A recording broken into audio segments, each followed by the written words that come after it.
Some things just are. Okay. And oh my gosh. Maybe I just preferred to have a salad that day. There it is. It's a preference. There it is. You should have said that the whole damn time. Okay. That's all it was. It was you wanted. You wanted. Okay. You could have done better. You chose not to. So why are you arguing this? I'm not. So as I've been making content on the internet.com, there is a comment that often is replied to me on X and in the comments under my YouTube videos that is ever increasing in its frequency, and it basically reads as follows, even though, again, I'm paraphrasing the great number of you who have left this under my videos or in the replies to me on X. And essentially, it goes like this. You can hate the rich. In fact, it's easy to hate the rich, but do you have the courage to hate the poor? Do you have the courage to despise the poor? Because in reality, society tells us time and time again that poor people are poor due to the fact that we live under capitalism, the evil bad rich people bad, and whatnot. But in reality, when you examine these individuals on a case-by-case basis, I think the thing that you discover maybe 90% of the time is that broke people or poor people are broke or poor due to the decisions that they make in the United States of America. And again, this is not to say that there aren't people who have medical emergencies, disabilities,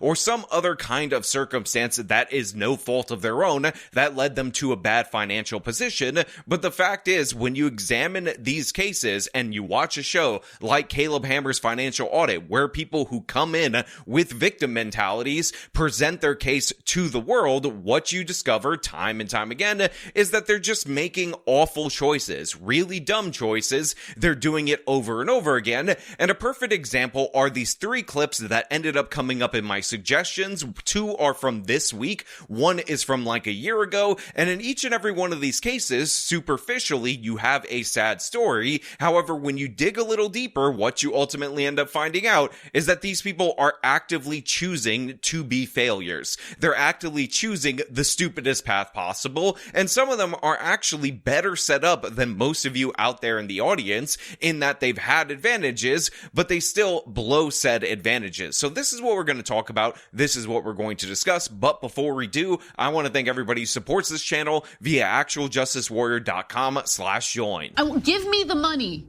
Give me the money. Okay? Work the 2 jobs for a year. But our feet hurt, so we're not going to. Or go to school, of which we pay for and they don't pay us. And there's no way to pay for living. Get a high income job in the trucking field, but I don't know. They work you like a slave. And then the 4th plan was to go back to school and get a work from home job. So I wanted to start with this particular person because she actually has an interesting case to make, because this is somebody who worked a very working class job, a long haul trucker for years and years. However, during the course of her being a long haul trucker, she ended up going into debt significantly, and not for the reasons that were often pitched by the mainstream media, where she ends up leasing a truck from a company and that ends up eating into her profits so much that she's not making money, but due to the fact that she spent an inordinate amount of money on fast food, which, by the way, if you're driving across the country, actually isn't all that unusual. So you could say, in theory, she might be broke and might have gotten to the point of homelessness due to no fault of her own, and thus she is worthy of our sympathy. However, when Caleb digs a little deeper and starts asking her questions, what we ultimately end up finding out is that this woman decided to just quit her job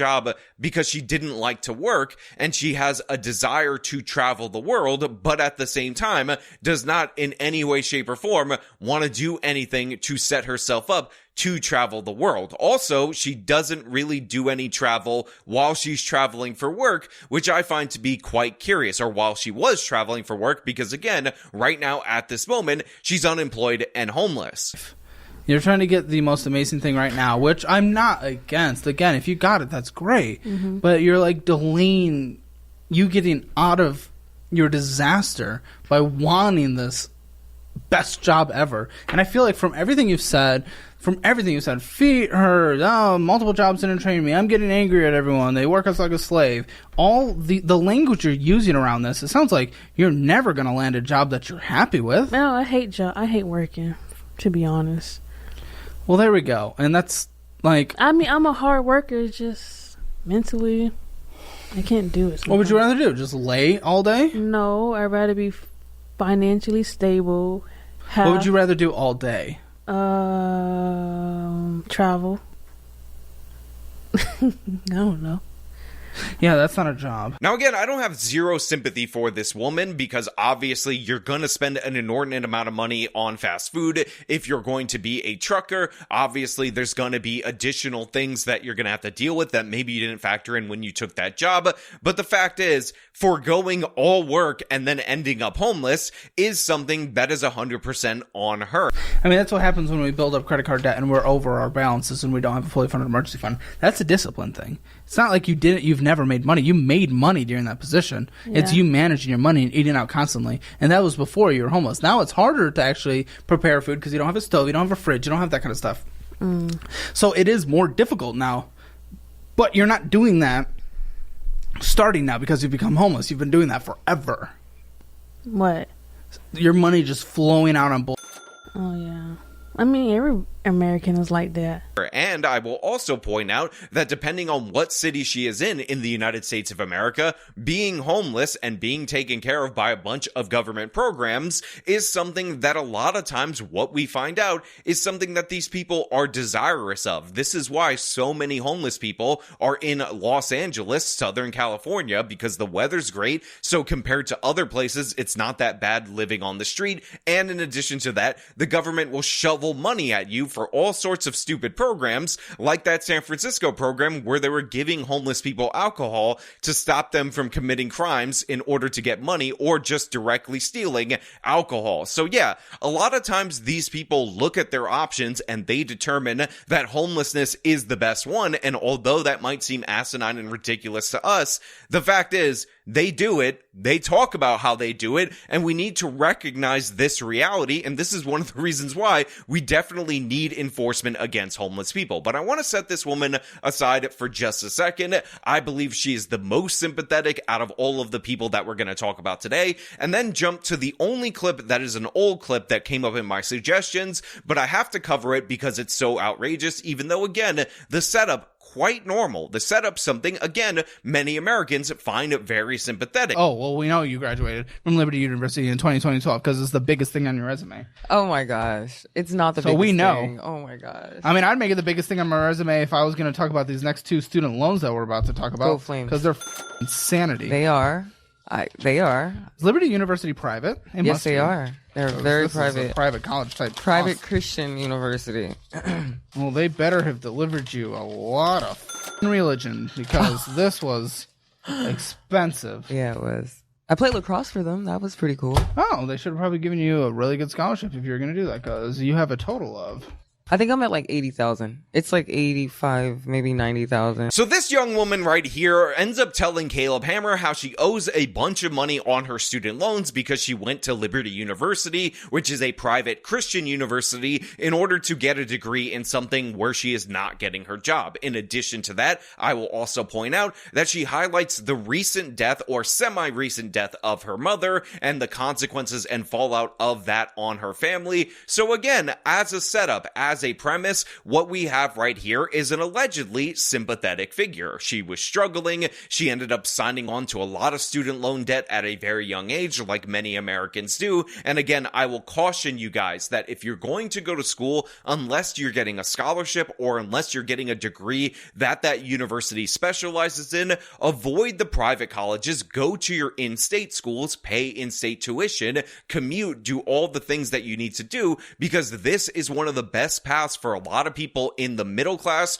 or the lower middle class to move up if they want to go through the university system. My mom is a nurse. She got her nursing degree at a community college in New York City, and guess what? She goes to work and meets people each and every day that borrow tens of thousands of dollars in order to get the same exact nursing degree, and again, she makes the same amount as them, if not more, depending on experience and all that, but more in terms of the fact that she's not paying off student loan debt while she has people who are her coworkers, some of them who are close to her in age, that are still working on their student loan debt. It's the same degree 95% of the time. There are some specific special programs that are obviously exempt from what I'm talking about, but for the most part, unless you're getting a scholarship, unless you're getting paid to go to these universities, do not borrow $80,000 for a degree in worthlessness, because you will be paying it off for the rest of your life. And again, we have somebody right here. She is a black female. People are going to likely assume that she comes from like some kind of humble beginnings, and this would be the ideal person for the targeting of student debt relief that so many Democrats are actually advocating for. But when you look into the story a little bit deeper, as Caleb Hammer did, what you ultimately end up finding out is that she's not paying off her student loans, and not because she can't afford them in any universe, but because she's choosing not to be able to afford them. Are you paying on these? No, I'd forbearance and deferred. Forbearance and deferred? Yeah. Not even on like an income-based thing? You just keep That's pushing? IBR. IBR, income based. Okay. Yeah, So you're not in deferment. That's more like just pushing it down the road. Like, I'm in a period where I don't have to pay on it. Yeah, I'm sure at the beginning of these loans, it was a lot of deferments, and now we're in forbearance, now we're IBR, we're in whatever mode. It's like, I ain't got it right now. So You got it because you're choosing not to got it, though, which is kind of what upsets me.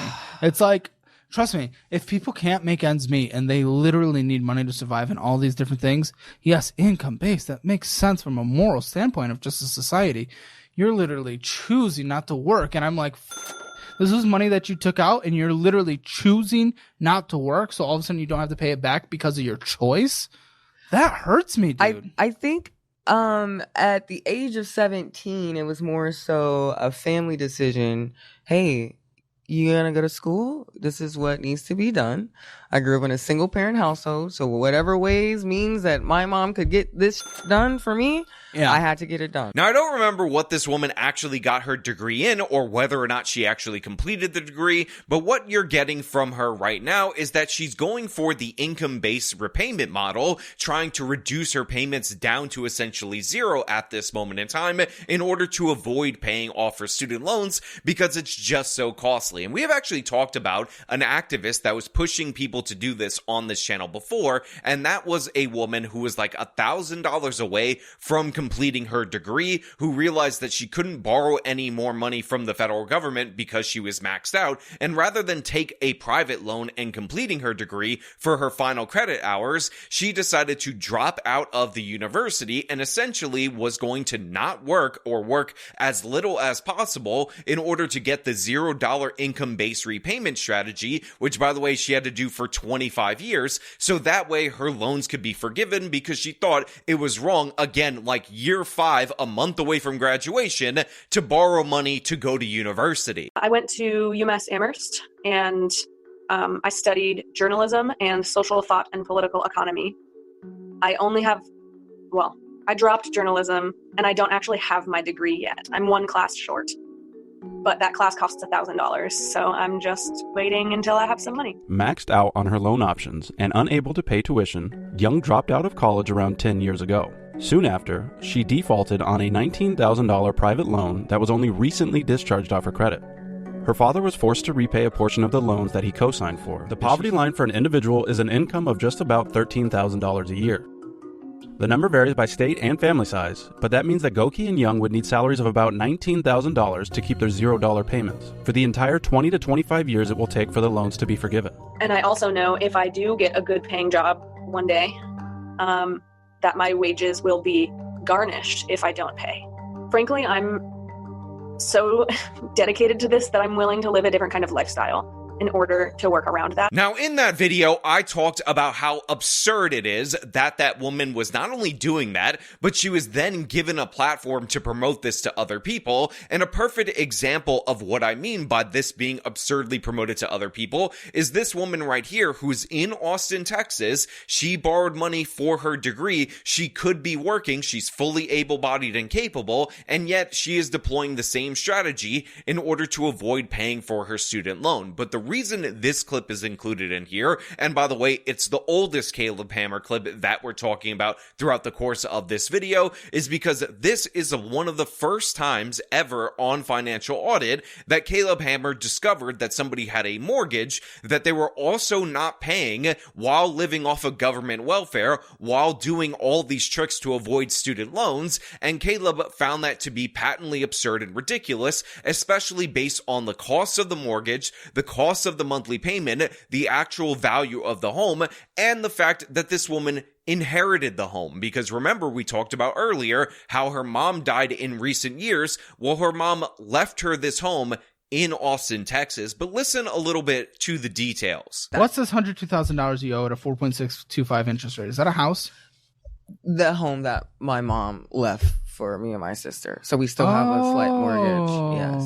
Okay. So, but it's in Austin? In, So what's the value at these days? it's over that. Well, yeah. I don't think there's anything would that's say- valued anywhere close to 100,000. I know. So, Maybe I'll 4? say like 3, 4? on the low end. I'll just say like 320, just to be. So you have like you and your my sister and I, my younger sister, are you both on the title then? and the just- estate. okay, Yeah, it's just cool, me and my cool, sis. cool. Yeah. So you approximately have about Don't do it. What?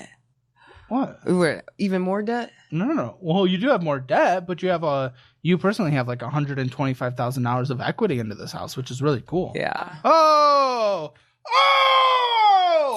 This I have not seen in this on this show ever. Congratulations on being so that you are a groundbreaking first in the history of this show. You have late payments on your mortgage? No, don't. Yes, do that. it's there. So this woman has $80K in debt. She has a mortgage of about $100,000 at in and around a 4% interest rate, and her monthly payment is $1,000 in a city like Austin, where the resale value of this particular property is $300,000 to $400,000 minimum, but possibly higher, again, depending on certain factors related to the home. But she's not paying the mortgage because she's choosing not to work, because she doesn't want her income to go up, because she doesn't want to make payments on her student loan and wants to keep the income adjusted rate payment for that student loan at around 0%. This is the definition of cutting off your nose to spite your face. And Caleb Hammer ends up pointing out that she has probably split between her sister $125,000 to $130,000 in equity in this particular property, which would more than be enough to cover her debt and be able to get her an apartment or something of the sort while she got a job, got back on her feet with a debt-free lifestyle. How much is the monthly? I don't want to tell you because it's like, what? How It's much so is the easy. monthly? $1,000 for the mortgage.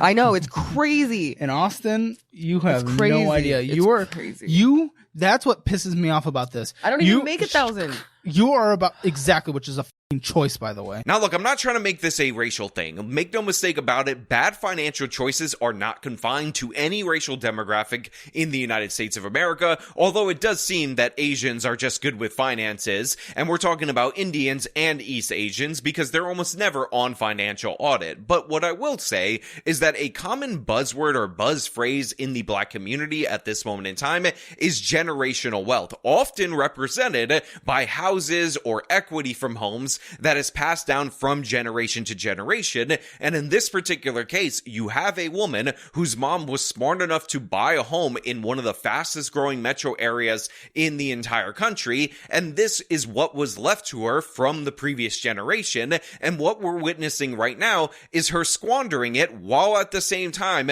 making the case that, oh, she's making sure the house is on lock, even though she's not paying it. So you could end up turning a situation where she has north of $120,000 in equity after this loan is paid off to her name, absolutely squandered due to a foreclosure, due to the fact that somebody convinced her it was a good idea to not work to avoid paying off the loan by choice that she took out for Liberty University to get a degree in whatever, because she doesn't want to pay that. She's essentially sacrificing 25 years of her life, aka a generation's worth of time, to avoid the student loan debt when she could sell off off the home, pay off all of her debt, including the student loan debt, and thus have a better start off to her life from this point forward. Maybe even have a little bit of money left over. But the thing is, this woman makes bad decisions after bad decisions. While her mom obviously locked down a home and was lucky to do so in the Austin area, she's out there getting a 13% rate on her car loan and thinking that it's a good deal. What's the interest rate on your car, by the way? I didn't even get that. 13. 13 something. Yeah. End it all. That's the lowest I've ever had on a car. Look, again, it's easy to hate the rich, but do you have the courage to hate the poor? Do you have the courage to look this woman in the face and tell her that she is broke due to her own fault, not no fault of her own? She's making piss poor decisions, and everything that she says and does in order to enable these bad choices, like pretending that she's now going to address her spending problem just a couple of weeks prior to coming onto the Caleb Hammer show, isn't actually a solution. Again, I'm not saying that she has to sell her home, but as Caleb Hammer points out, Austin is a very economically viable city. You can go out, get a job, make decent money. All this woman really needs to make in order to cover this home and live comfortably is like $36,000 a year, because again, her mortgage payment is $12,000 a year, and yet she's refusing to do that. And yet she's refusing to tackle this. And rather than sell the home like an adult, if she doesn't want to put in the work to cover her student loans, she decides that she's just going to let it, get foreclosed on by the bank, and then blame the bank for obviously victimizing her and depriving her of generational wealth, even though she's depriving that of herself. Now, this final woman is probably the least sympathetic of the three that are featured in this video, and again, while she doesn't reach the levels of the people that we talked about in previous videos, where they're spending tens of thousands of dollars on Disney trips and whatnot, which, by the way, there were 2 featured in the last Caleb Hammer video that I talked about on this particular channel. You're going to Disneyland? Yeah. That's what you're doing? Yeah. Buddy, you live where the best Disney is. No, that... No. The Orlando Disney is the best Disney. There is more there. Incorrect. There is more there. Incorrect. But there is more there. The Walt walked That in is Disneyland. An absolute sign of immaturity. Just immaturity. That we're choosing to be Disney adults over an adult. Making it a single adult decision of just paying a bill. You're choosing to be a Disney adult. I wouldn't say I'm a Disney adult. You literally just spent $2,000 when I go along with what she does. What, you can't speak up? Are you not able to have I was opinions okay of with your it, own? though. I there wanted you to go. go. So you're an enabler and you did want to, so you're a Disney adult. And those people were probably the most absurd, unsympathetic people that you could possibly have. The fact is, this woman is doing a common thing that we see time and time again in the latest financial struggles for people in the United States of America, which is burn all your money on DoorDash, Uber Eats, or similar kind of apps, and then never acknowledge that it's a giant waste of money. Okay. You said this is at the credit limit and you want to get it below so your minimum monthly payments are lower. So then why would we purchase on this card? But we're not. This card. We're not. You did in this statement. This statement. We're only talking about the. No. We're only talking about the statement that exists. Yeah, and if you look at it, what purchases are on the statement, Caleb? There aren't any purchases on that statement because the card was over the limit. True. That's not true. I have the statement literally in front of me. Okay, so I don't know what the you're talking about. Tell me what I bought. DoorDash and something on Apple. Yeah, okay. DoorDash. That's more important than having lower than a card. Didn't I say food? Now again, all the clips will be linked in the description so you could see them in their broader context, but this particular woman was incredibly annoying because he would ask her why she's spending on a card when she's trying to prevent them from being maxed out, and then she would say, oh, well, it wasn't spent after it was maxed out, they don't let you do that, and essentially got into a back and forth argument about whether or not she was spending on a maxed out card, and essentially what she was doing was spending frivolously to the point where it was maxed out, thus making the whole conversation moot and stupid. But again, it goes to show you the short-term thinking mindset of this particular woman. But then when he challenges her to buy groceries rather than DoorDash, she gets angry and gives him this retort. We probably can't afford DoorDash then, okay? It was either that or food. Oh my! It was either groceries. Groceries. So it would have been better to say H-E-B? Yes, because that amount of money at H-E-B could stretch further. That could get you 2 meals instead of 1 DoorDash. It was 2 meals. That could get you 4 meals instead of 2 DoorDash. Have you bought eggs lately? You don't have to. Guys, hey, fun fact. Go walk into a grocery store tomorrow. You'll find that the only thing they sell there are eggs. No, I'm just saying, if you periodically go to the grocery store to buy necessities, $25, because that's the amount that we're talking about for DoorDash. It was $26 and some change. That is not going to get me 4 meals. Example, because it's meal prepping, there's $25 here. You take that's close to 10% of the monthly budget I am able to get you to get 3 solid meals a day plus snacks in a healthy caloric way on for a full month. That's almost 10% of a monthly budget. I can get $25? So this woman says, have you seen the price of eggs, Caleb? Have you seen the price of eggs? You really expect me to spend money on eggs? And I just want to point out that the firmware on this woman needs to be updated because the price of eggs are down. I live in New York City, and guess what? For 18 eggs, I could pay under $4 for that price. And again, that's regular New York City grocery store prices, which are going to be typically more expensive than the national average. If I go to a store like BJ's or Costco or whatever equivalent, I will pay significantly less, closer to $2.50 to $3 for a dozen of eggs. But again, you're buying them in a large package. But the fact is, she was spending $25 on a single DoorDash order, and she's trying to argue with Caleb Hammer, who, by the way,